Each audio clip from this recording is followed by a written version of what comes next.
The night Johnny Carson collapsed when Dean Martin's 7-year-old son said something unexpected. Tonight, you're about to hear a story about Dean Martin that was never meant to be told. It happened on a Tuesday evening in 1964, under the hot lights of NBC's Burbank studio, in front of 300 people who thought they were watching comedy. They weren't. What they witnessed was something far more fragile, a moment when the curtain between performance and truth became so thin it nearly tore completely. And at the center of it all was a 7-year-old boy who didn't know he was about to say the one thing his father had spent a lifetime making sure nobody ever heard. The Tonight Show with Johnny Carson was still finding its rhythm in those early years. Carson had only taken over from Jack Paar 2 years prior, and the format was loose, unpredictable, alive with the tension of live television.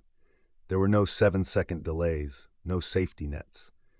What happened on that stage happened in real time, transmitted directly into millions of American living rooms. Dean Martin was a frequent guest, effortless, charming, always ready with a quip or a song. But on this particular night, Dean wasn't alone. His son, Dean Paul Martin, 7 years old with his father's dark eyes and his mother's serious expression, sat beside him on the couch. The audience had applauded when the boy walked out. They thought it was adorable. They had no idea what they were about to see. Dean Martin had built his entire career on a single, brilliant deception. He played the drunk. He swayed, he slurred, he made it look like the whole world was just one long, pleasant cocktail party where nothing ever hurt and nothing ever mattered. Millions loved him for it. They thought they knew him. Good old Dino, always half in the bag, always ready to laugh. But the people who worked with him knew different. The glass in his hand during performances was usually apple juice. The stumbling was choreographed. The whole persona was a construction, a character he wore like armor. Because if everyone thought you were drunk, they never asked why you looked so sad. They never looked close enough to see the exhaustion in your eyes or the weight you carried in the space between the jokes. But children don't understand armor. They don't know about personas or carefully maintained public images. They just say what they see. The interview had started normally enough. Carson, always skilled at putting guests at ease, had asked Dean about his latest film, his upcoming Vegas shows, the usual promotional territory.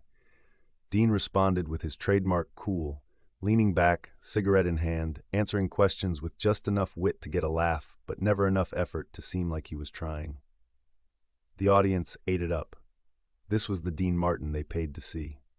Then Carson turned his attention to young Dean Paul, asking him what it was like having a famous father, whether he wanted to be a singer too, gentle questions designed to charm. The boy answered politely, a little shy, looking occasionally to his father for approval. And then Carson asked the question that changed everything. It seemed innocent at the time. "Does your dad sing around the house? Does he rehearse his songs at home?" It was the kind of softball question designed to generate a cute anecdote, maybe a story about Dean singing in the shower or teaching his kids a song. The audience was already smiling, ready for whatever adorable answer was coming. Dean Paul looked at his father. There was something in that look, a hesitation, a moment of calculation that seemed far too adult for a 7-year-old. And then he spoke. "My dad doesn't sing at home," the boy said, his voice small but clear in the studio silence. "He's too tired when he comes home. He just goes to his room." The laughter that had been bubbling in the studio audience died. Not all at once. It faded, confused, unsure if this was part of the act or something else entirely. Carson's smile held, but something shifted in his eyes. He glanced at Dean, then back at the boy. Dean Martin's face hadn't changed. He was still smiling, still holding his cigarette, still the picture of relaxed confidence. But if you looked closely, and the camera was very close, you could see his hand tighten almost imperceptibly around the armrest of the chair. Carson, professional that he was, tried to redirect. "Well, I'm sure your father works very hard," he said, his voice a little brighter than necessary. But Dean Paul wasn't finished. Children have a way of not understanding when a subject should be dropped. They follow truth wherever it leads, unaware of the damage it might cause. "He works every day," the boy continued, and now there was something else in his voice. Not quite sadness, but something adjacent to it. something that sounded like loneliness. Sometimes I don't see him for a lot of days. Mom says he has to work because lots of people need him. He paused, and in that pause, 300 people in the studio and millions watching at home held their breath without knowing why. But I need him too. That's when Johnny Carson collapsed. Not physically, he didn't fall to the floor or clutch his chest, but something inside him gave way. You could see it happen. His face, which had been holding that professional broadcaster's mask, just broke. His eyes welled up. He turned away from the camera, toward Ed McMahon at the desk, but Ed was looking down, suddenly very interested in his notes. Carson's shoulders trembled once, very slightly. When he turned back, he was blinking rapidly, his jaw tight. He tried to say something, but his voice came out rough, strangled. He had to stop and clear his throat. The studio had gone completely silent. The kind of silence that feels thick, that presses against your chest. This wasn't comedy. This wasn't entertainment. This was something real and raw and utterly inappropriate for television. And yet there it was, happening in real time with no way to stop it. Dean Martin still hadn't moved. He was looking at his son, and the expression on his face was impossible to read. Not anger, not embarrassment, something deeper and more complicated. Something that looked like grief. His son had just told the truth on national television. The truth that Dean spent every waking hour trying to hide. That beneath all the jokes and the swagger and the success was a man who was desperately, achingly tired. A man who had sacrificed so much for his career that he'd lost the ability to be present even in his own home. A man who came home not to sing and dance and be the life of the party, but to retreat into silence and solitude, because that's all he had left after giving everything to everyone else. Carson finally found his voice. "That's," he started, then stopped. "Tried again. That's very honest." He looked at Dean, and for a moment the veneer of show business fell away completely. It was just two men, two fathers, looking at each other across an impossible distance. "Dean, But he couldn't finish. Whatever he was going to say got stuck somewhere in his throat. Dean Martin did what he always did when things got too real. He smiled. He took a drag from his cigarette. He put his arm around his son's shoulder and said, with perfect timing and just the right amount of lightness, "Well, Johnny, the kid's got me figured out. Maybe he should write my biography." The audience, desperate for permission to laugh again, grabbed onto it gratefully. The tension broke. Carson wiped his eyes and made a joke about having something in his contact lens. The interview moved on, but something had happened in that moment, something that couldn't be taken back or smoothed over or forgotten. What young Dean Paul Martin had revealed, without meaning to, was the central tragedy of his father's life. Dean Martin was beloved by millions. He was one of the most successful entertainers in America. He could fill any room, top any chart, command any stage. But success at that level requires a kind of perpetual self-sacrifice that most people can't comprehend. It wasn't just about working long hours. It was about being always on, always available, always ready to be Dean Martin the character rather than Dino Crocetti the man. Every performance took something. Every smile, every joke, every song extracted a price. And by the time he came home, there was nothing left. Not for his wife, not for his children, not even for himself. The people who worked with Dean Martin, the producers, the directors, the other performers, they all knew this about him. They'd seen it backstage, in the quiet moments between takes. They'd watched him transform the instant the camera turned on, watched him summon that effortless charm from some deep well of professionalism, and they'd watched what happened when the cameras turned off. The way his face would go slack, the way he'd retreat into himself. The way he'd sit in his dressing room in complete silence, smoking cigarette after cigarette, staring at nothing. He rarely socialized, rarely joked around off camera. The man who seemed like the life of every party never attended parties unless he was being paid to be there. His marriage to Jeanne Martin, Dean Paul's mother, was already beginning to show cracks by 1964, though they'd maintain appearances for another decade. How could it not crack? How could any relationship survive when one person was constantly giving themselves away in pieces to an insatiable public? Jean had married a man and found herself living with a ghost, someone who was physically present but emotionally absent, hollowed out by the demands of fame. She tried to explain it to the children, tried to help them understand why their father came home and disappeared into his room. But how do you explain that to a 7-year-old? How do you make a child understand that his father's love for him is real, but buried under such exhaustion that it can barely surface? And Dean knew. Of course he knew. He wasn't cruel or indifferent. He was just empty. There's a difference. He'd lie in bed at night, staring at the ceiling, aware that his children were growing up in the same house, but might as well have been strangers. Aware that he was failing at the one thing that mattered more than any performance. But he couldn't stop. The machine was too big, the momentum too great. He had contracts, commitments, people depending on him. The show always had to go on. And so he'd get up the next morning, put on the suit, fix the tie, become Dean Martin again, and give himself away for another day. What happened after that Tonight Show appearance is telling. The episode aired. Millions watched it. And then, nothing. No one talked about it. The entertainment press didn't write articles analyzing the moment. There were no think pieces about the cost of celebrity or the sacrifice of fatherhood. It was 1964, and America wasn't ready to have that conversation. People wanted their stars to be glamorous and untouchable. They wanted the illusion maintained. So the moment was simply absorbed into the vast archive of television history and forgotten. But Johnny Carson never forgot it. People who worked with him in later years said he occasionally mentioned that night. The night a 7-year-old boy accidentally revealed the truth about one of America's biggest stars, and it broke something inside him. Carson himself was in the early stages of building his own empire, his own persona. He was learning how much of himself he'd have to sacrifice to be Johnny Carson every night. And in that moment, seeing Dean Martin's son unknowingly indict his father's entire life, Carson saw his own future. He saw what was coming. The divorces, the distance from his own children, the loneliness of being perpetually public.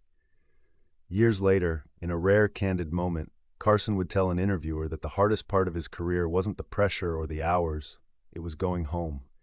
Because home was where you couldn't be the character anymore. Home was where you had to face what all of this was costing, and often that was unbearable. Dean Paul Martin grew up. He became a performer himself, a tennis player, then a singer, then an actor. He was talented, handsome, driven. He worked with his father occasionally, appeared on his variety show. They had a professional relationship that was warm and affectionate on camera. But those who knew them both said there was always a distance there, a formality, as if they were friendly colleagues rather than father and son. Dean Paul never publicly criticized his father. He spoke about him with respect and even admiration in interviews. But that moment on The Tonight Show hung between them, unspoken. The truth that had been accidentally revealed and then carefully buried under layers of professional courtesy and public image. In 1987, Dean Paul Martin died when his F-4 Phantom II fighter jet crashed into a mountain during a military training exercise. He was 35 years old.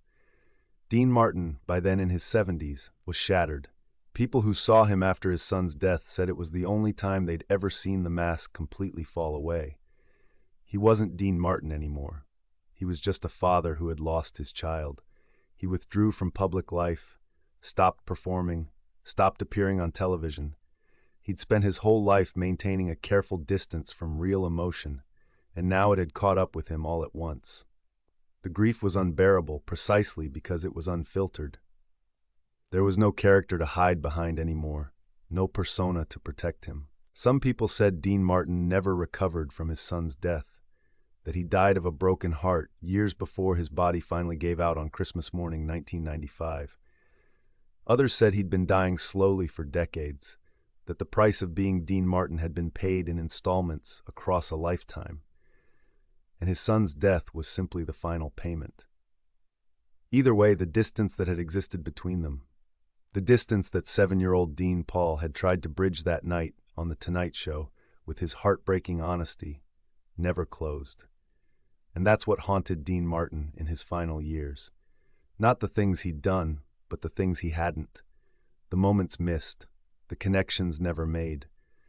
The love that was real but never quite able to reach across the gulf created by fame and exhaustion, and the relentless demand to be someone other than yourself. That night in 1964, when Dean Paul Martin told Johnny Carson that his father was too tired to sing at home, he wasn't trying to hurt anyone. He was just a child telling the truth. But the truth is often more devastating than any lie. It revealed that the man millions of people loved, the man who seemed to glide through life with effortless charm, was actually drowning. That every smile cost him something. That every performance took something he couldn't get back.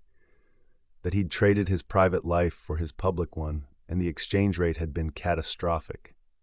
Johnny Carson collapsed that night because he recognized himself in what the boy said, because he saw where his own path was leading, because in that moment, the fundamental cruelty of celebrity became impossible to ignore.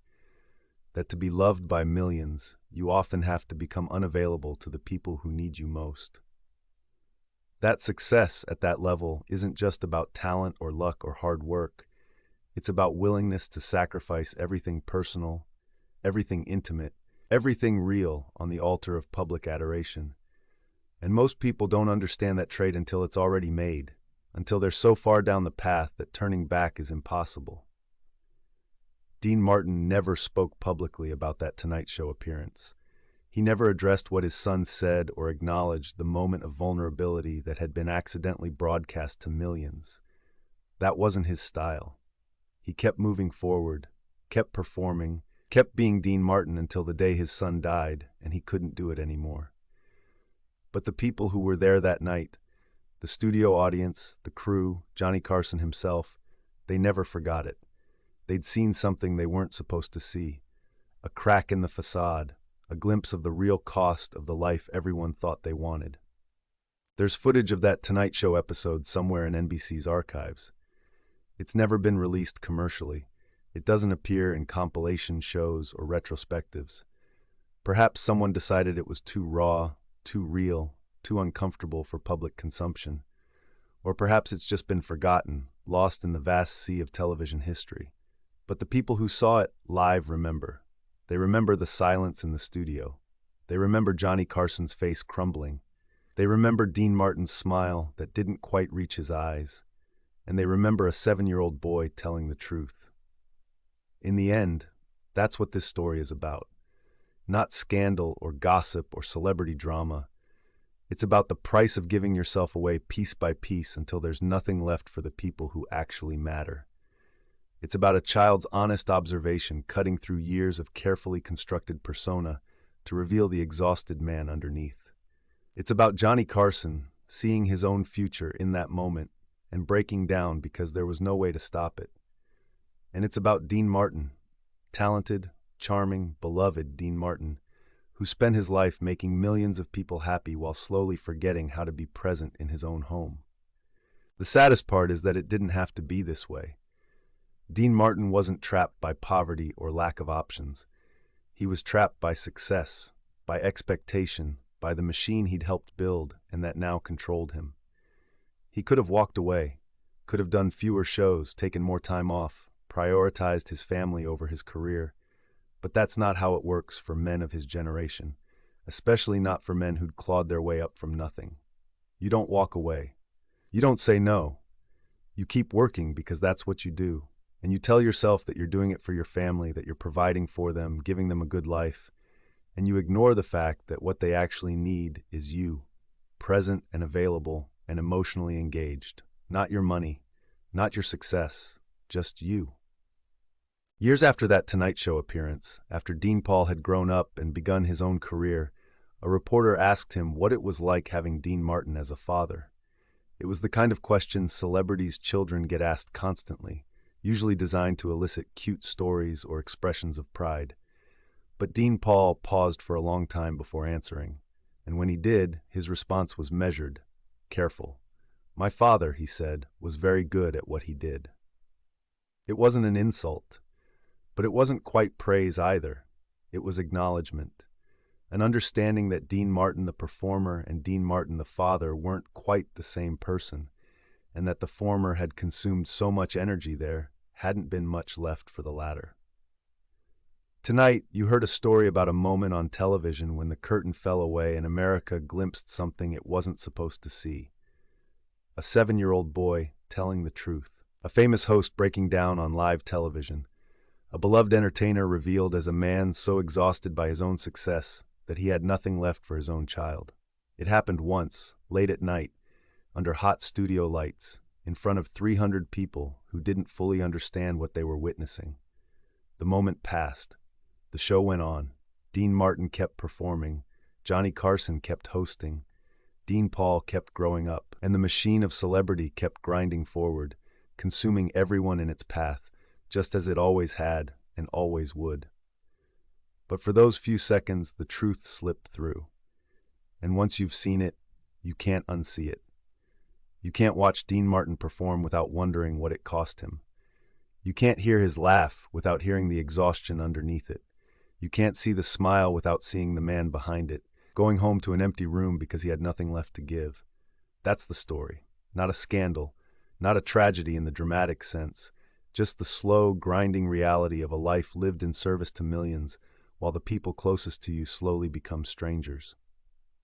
A 7-year-old boy said something unexpected that night. He told the truth, and Johnny Carson collapsed, and Dean Martin sat there smiling because that's what he did. That's what he always did.